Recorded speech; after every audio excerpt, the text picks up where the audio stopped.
Okay, you can start, Moment. Okay, Bismillah ar-Rahman ar-Rahim. We're continuing with the ayat number 177 of Surah Baqarah. Now, starts off with righteousness is not that you turn your faces towards the east and the west. Now, righteousness is al-birr, and it constitutes of every form of goodness that there is. And here it claims that the entire concept of al-birr doesn't just involve turning your faces here and there for prayer. This actually references the moving of the Qibla from the Masjid al-Aqsa to Masjid al-Haram, and how the Jews used this as an opportunity because they were upset over the fact that their Qibla wasn't being given importance anymore, and they tried to make a big deal out of it. And Allah subhanahu wa ta'ala says here that the whole concept of just like facing yourselves here and there isn't actual righteousness, al-birr. But righteousness is who believes in Allah and the last day, the angels, the book, and the prophets. Now, the al-birr here it describes that instead of like just facing here and there, al-birr is actually the belief in all of the seven articles of faith, firm belief in it, Allah Himself and His relationship, the last day, the day of al-Qiyamah, where all souls will be raised up and justice will be done to them, and the angels, and the beings, and the belief in the unseen, the book, the Quran, along with the Zabur, Tawrat, Injil, and Suhuf, without in the Quran's laws being applicable though, and the prophets, all 124,000 of them, about 25 of which are mentioned, but only the laws of the Prophet should be followed regardless. Belief in all of these constitutes for us for a part of al-birr, righteousness. And it gives wealth out of love for him to the relatives and the orphans and the needy and the wayfarer and to those who ask and to set slaves free. And now here it also describes another part of al-birr being the concept of spending freely out of the love of Allah to everybody around you, to the relatives and the orphans. Now to the relatives, it can be anybody that involves your relations, obviously. And this is partially used so that you can keep relations strong, your ties to your family strong. Because if they're not going to ask and you're not going to give that way, then how are your family ties even supposed to stay there? It helps bridge the gap between distant relatives and brings their hearts closer together. And the orphans are people who lose their fathers and thus have practically no one to take care of them.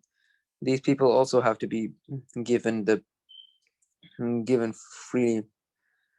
And the needy, here needy is specifically means al-masakin, not just like people who are begging on the streets, because it's a possibility that those people are actually experts and they don't actually use the money that they get. The masakin here are the people who don't explicitly ask, but it's obvious from their condition that they really need this money. And the wayfarer. Now, specifically, these are the travelers who have run out of money and means and have little way to get back home.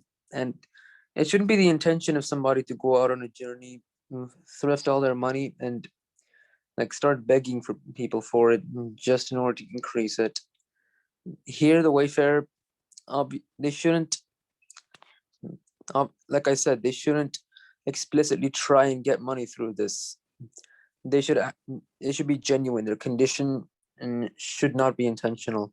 And to those, they should be given money, just enough for them to get back home. And to those who ask, the the people explicitly ask for money because you have no idea whether they're genuine or they're not.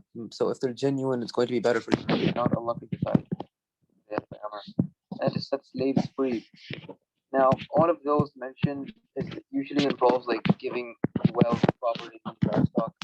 Here, it involves giving money to people that they're slaves free. Obviously, we don't have slaves anymore in the modern days, but there's still people that are captured, held for ransom. And if there's somebody you know that can't pay the ransom of somebody that's been kidnapped, you can help pay that ransom if you have the money. Now, all of this constitutes another part of righteousness, al-birr. and establishes prayer and gives the poor due, and those who fulfill their promise when they make a promise. Here it talks about the twin pillars of Islam that are always mentioned together in the Quran, Salah and Zakat, and establishes prayer, which is obvious, the whole 5 times a day, and to have the good intentions of praying for the sake of Allah, and gives the zakat being the 2%, 2.5% annual obligatory charity to only like a specific groups of people. You cannot give charity, you cannot give the poor due charity to your relatives, the descendants of the Prophet ironically. Actually, just like surprisingly, the descendants of the Prophet are not allowed to be given zakat no matter how poor they may be. And it can't be given in the like as it can, how do I describe this? It cannot be given to a laborer as their wage either.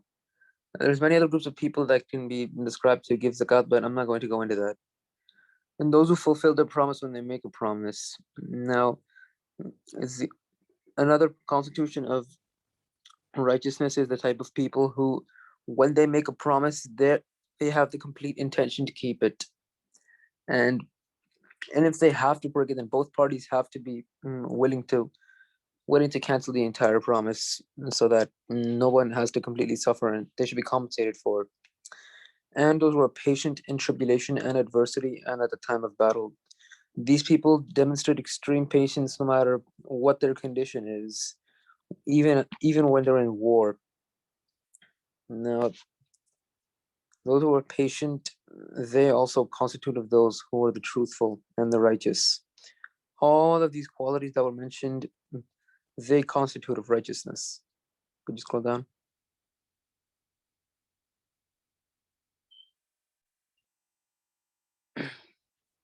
O you who believe, qisas is prescribed for you in the matter of the murdered, the free for the free, the slave for the slave, and the female for the female.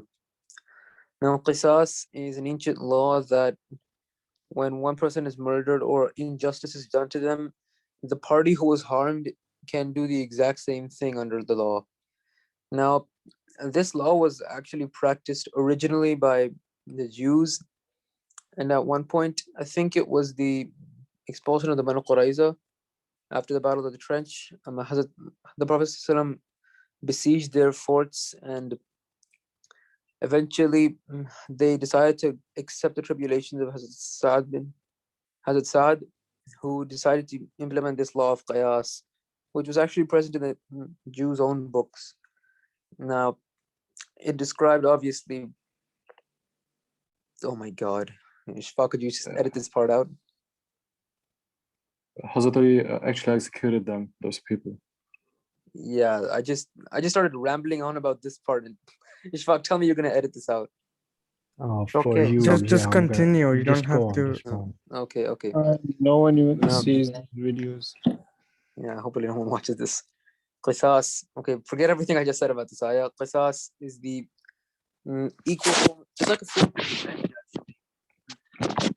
of where you take something equal to what was taken from you. However, the Quran says that if they're the Quran says the following: so he who is forgiven something by his brother, then then there should be a following up with fairness and payment towards him in kindness.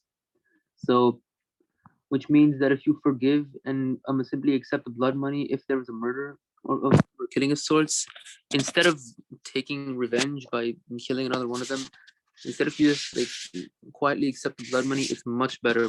This is an alleviation from your Lord and mercy. Ishfaq, scroll down. So whoever transgresses after that, then for him is a painful punishment. Which means if they try to take more than what was taken from them, it's going to be deathly for them in the day, on the day of judgment. Could you scroll down again? And for you there is life in legal retribution, O man of understanding, that you may become righteous. Now the qisas I've already described, and it says there is life in it. So this means that, okay, I'm going to give an explanation. So a criminal, if they commit murder, then and no one catches them, it gives them the freedom and the courage to commit even more murders in a shorter amount of time. However, in this life for life law, if it calls for the execution of the criminal, so if that's carried out, then not only are multiple other people safe from potential murder, it also discourages other people from deciding to commit murder. And for you, there is life. It actually saves lives if you kill the murderer. It is prescribed for you when death approaches any of you, if he leaves wealth, that he make a bequest to parents and your relatives according to what is reasonable. This is a duty upon the righteous. Now here, when death approaches any of you, when you're like close to death, if you know it, and you're about to leave behind any wealth that after you, you should ask your parents and your near relatives according to what is reasonable. Here, I believe, according to what I've seen, it talks about inheritance. Like your parents deserve a specific amount, and your different parts of your relatives deserve a specific amount. Now, these amounts are actually specified in the later part of the Quran. I think it's It's a bit complicated. Yeah. Actually, I'm pretty sure I heard it was Surah An-Nisa. The Yeah, specific percentages are. Yeah, they're in Surah Baqarah, I think. In this surah, you'll get those later It's on. very same surah. Okay, that makes more sense. Yeah. But yeah, the specific percentages are mentioned a little later on. Mhm. And this is a duty. This is something that they have to do if they know it. Yeah, that's true. Scroll down. Then whoever changes it after he has heard it, then the sin is only upon those who changed it. So if you alter the percentages to try and favor a specific person because you like them more or something, then they're going to have a sin upon them right before they die, which is actually dangerous for you. Because if you intentionally know you're about to commit a sin and do it regardless, that's not good. Obviously, it's actually going to be really harmful for you on the day of Qiyamah. But he who fears from a test that or some unjust or sinful clause, then makes peace between them, then there is no sin upon him. So if he decides to